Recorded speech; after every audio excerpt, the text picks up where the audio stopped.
fait plaisir d'accueillir Arnaud Varolin pour une nouvelle chronique, parce que ça fait longtemps qu'on n'a pas eu de nouvelles et on va voir plus d'informations.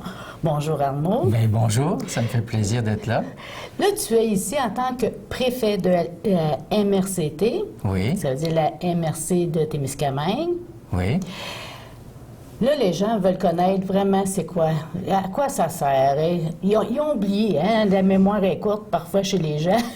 C'est quoi un préfet, qu'est-ce que ça fait? Premièrement, Arnaud Varolin vient de quel endroit? Bien, moi, j'habite à Témiscamingue Oui. depuis quand même de nombreuses années maintenant. Et je suis le préfet donc, de la région, donc du Témiscamingue. Et je vais pouvoir vous expliquer ça. Et je pense que c'est important, c'est une bonne initiative que vous prenez de réexpliquer ça sert à quoi, c'est quoi, ça mange quoi en hiver. Oui, c'est ça. Parfois, les gens confondent MRC puis GRC, c'est pas du tout la même chose. Alors, ça va être une bonne façon de parler aussi des enjeux de la région. Alors ça nous intéresse tous parce qu'il y a des enjeux qu'on a localement, mais qui ont un impact au niveau de tout le Témiscamingue. Car ils entendent ton nom, parce qu'on se tutoie, ça fait des années qu'on se connaît. C'est pas parce que je veux être impoli. Ça fait des années qu'on entend ton nom à la radio, aux communications, que ce soit la télé aussi. Bon, les gens disent, ben là, préfet, c'est quoi la table des maires? Qu'est-ce qu'il fait là, au juste? Bon. Ouais. Parce qu'il y en a certaines personnes qui t'ont connu en tant qu'agent de développement à Témiscamingue. Absolument. Bon, comment ça se fait tu as postulé à la MRC? Ben oui. D'abord, on pourrait expliquer pourquoi. Là. Donc, il y a un niveau local, les municipalités, donc comme Témiscamingue, Kipawa, ça sont des municipalités. C'est ça. Elles gèrent des affaires qui sont de nature locale. Donc, l'entretien des chemins, les services de loisirs, tous ces aspects-là sont des aspects locaux. Et on travaille ensemble, donc les 20 maires des 20 municipalités se rejoignent tous les mois, et là, on parle des enjeux régionaux. Donc, les enjeux régionaux, il y en a beaucoup. Il y a des choses qui sont administratives, comme l'évaluation, le schéma d'aménagement, savoir où vont être les zones. Mais il y a aussi des choses qui sont tout à fait régionales, comme par exemple les matières résiduelles, les cours d'eau, le développement économique, la police. Alors tous ces aspects-là, et il y en a beaucoup, il y en a beaucoup, on pourra en parler. Ça sont des enjeux qu'on traite au niveau régional tous ensemble. C'est ça. Donc, tu étais agent de développement, tu t'occupais au niveau local. Local, donc c'est ça, je faisais Témiscamingue, puis un peu Kipawa. Puis là, ben, ça a agrandi mon territoire d'ouvrage, puisque là, maintenant, ça va de Témiscamingue jusqu'à pratiquement Rollet. Donc, c'est un grand territoire de 20 000 km². Quand tu as postulé pour être préfet, comment ça fonctionne? Premièrement, ils disent « on va faire des entrevues, on va engager cette personne-là ». Non, pas du tout. C'est une élection. Alors, c'est une élection au suffrage universel. Donc, toutes les municipalités, tout le monde, au moment où on vote pour le maire, on vote aussi pour le préfet. Okay. Donc, la première fois, ben, j'ai tenté ma chance, comme on dit. Je me suis présenté et j'ai eu la chance d'être élu pour représenter la région. Alors, est-ce que ça fonctionne par mandat de 4 ans? Oui, alors un mandat de 4 ans, un premier mandat, donc, et là je suis dans mon deuxième mandat. Ça fait à peu près un an et demi qu'il y a eu les dernières élections, au moment où il y a eu l'élection aussi municipale, que je suis dans mon deuxième mandat de préfet. Alors le préfet, vraiment, c'est la personne qui représente la MRC et qui va essayer de gérer tous ces débats-là et ces discussions-là, puisque les décisions, ce n'est pas les préfets qui le prend tout seul, il le prend avec les 20 maires qui sont autour de la table. Donc, c'est-à-dire que tu travailles pour les 20 maires? Je travaille pour les citoyens. Okay. C'est bien important. Comment ça fonctionne? Parce que les gens ont comme idée que, bon, tu es l'employé des 20 maires. Je suis l'employé des citoyens. C'est ça un élu. Un élu, il représente ses citoyens. Donc moi, je représente les citoyens de tout le Témiscamingue et même des communautés algonquines. Ils ont le droit de vote pour le préfet. Donc je représente l'ensemble des citoyens. Et les maires m'aident, parce qu'eux aussi ont été élus par leurs citoyens, à prendre les meilleures décisions puis à orienter le développement de notre communauté. Mais mon patron, ce sont les citoyens qui, à chaque mandat, à chaque élection, nous disent est-ce qu'ils sont satisfaits de notre travail ou moins. Et donc ça fait partie de la démocratie. En tant que préfet, est-ce que tu as le droit de vote? Si tu n'es pas employé... Oui, j'ai le droit de vote. Bon, OK. J'ai le droit de vote. J'ai même un vote prépondérant. Je ne l'ai jamais utilisé. Je ne l'utilise pas. Je l'utilise parfois de façon administrative parce qu'on a un petit groupe administratif. Mais à la table des maires, j'essaye d'aller chercher plus un consensus ou un vote des élus. On oriente les discussions, on travaille les décisions. Mais d'habitude, je ne vote pas, mais j'ai un droit de vote. Qu'est-ce que tu veux dire? Parce qu'on parle à nos citoyens, pour que tout le monde comprenne. Un vote prépondérant, qu'est-ce que ça veut dire? Un vote prépondérant, ça veut dire que si jamais... Puis c'est un peu compliqué le vote parce qu'on est 20, alors il y a des normes. Mais un vote prépondérant, ça voudrait dire que si on vote à égalité, par exemple on est 10-10, mon vote tranche. Mon vote, il représente non seulement un vote, mais il représente la population du Témiscamingue. Donc il a un poids important dans le vote quand même. Mais d'habitude, les décisions se prennent bien autour de la table. On a des gens compétents, on a des gens qui veulent le développement du Témiscamingue, alors on prend ça. Mais par contre, ça m'arrive de prendre des décisions pour d'autres instances, parce que quand on est préfet, on siège aussi au niveau de la région, et je siège aussi à Québec sur la table qui représente aussi les municipalités rurales. Alors là, je prends mon vote et là, j'essaye de le faire au mieux des intérêts de l'ensemble des citoyens, ce qui n'est pas toujours évident. Donc, si ce n'est pas un employé des maires, le préfet, est-ce que c'est les maires quand même qui décident quel dossier doit travailler le préfet? Oui, c'est une bonne question. C'est-à-dire que nous, on se fait quand même une planification stratégique. On a un plan d'action et on décide ensemble des grandes orientations quand on fait le budget. Donc, cette année, par exemple, on dit qu'il faut travailler...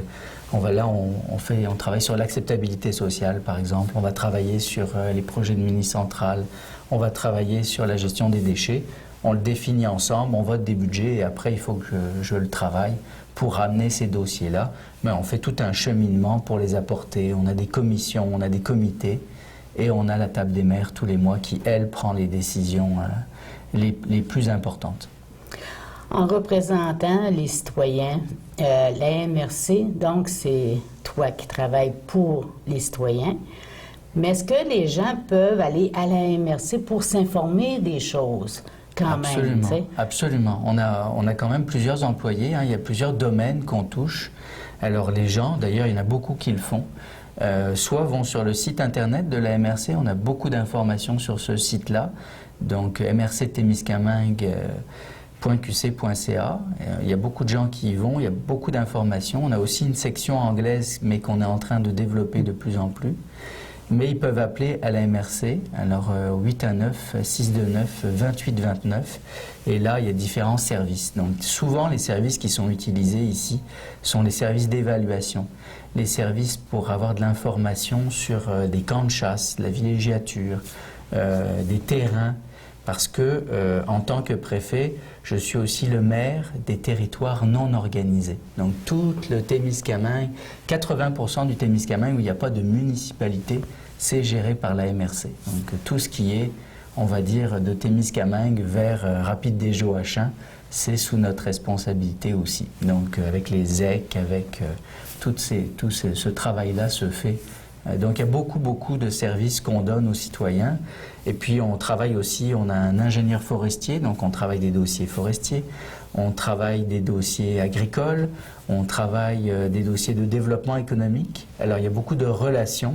Et si les gens ont des questions, d'abord, la première porte, c'est la municipalité, c'est le conseil municipal, par exemple, là, ici, de Témiscamingue ou de Kipawa, et le maire, qui peut amener de l'information à la MRC, ou alors appeler directement à la MRC, ça va nous faire plaisir de vous répondre.